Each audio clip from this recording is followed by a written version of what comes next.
Hi guys, நான் தான் ஆனி. இந்த வீடியோவில் நம்ம என்ன பார்க்க போகிறோன்னா, ஸ்மூத்தாக எப்படி பிசிசி ரிப்பிள் எஃபெக்ட் க்ரியேட் பண்ணலாம்னு சொல்லிட்டு தான் பார்க்க போகிறோம். அதுவும் எலைட் மோஷனில். இந்த வீடியோ பார்க்குறதுக்கு முன்னாடி நம்ம ப்ரிவ்யூ போய் பார்க்குறோம்.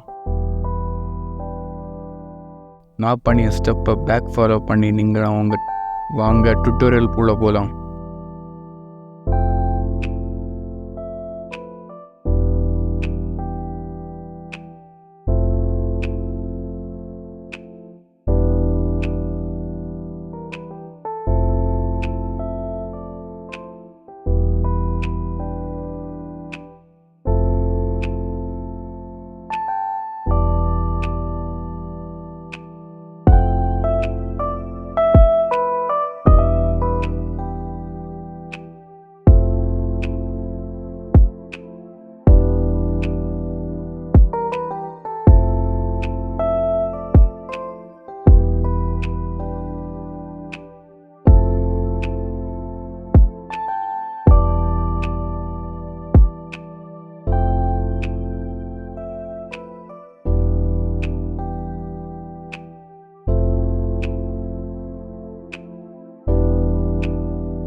அடுத்த வீடியோவில் நான் உங்களை பார்க்குறேன்.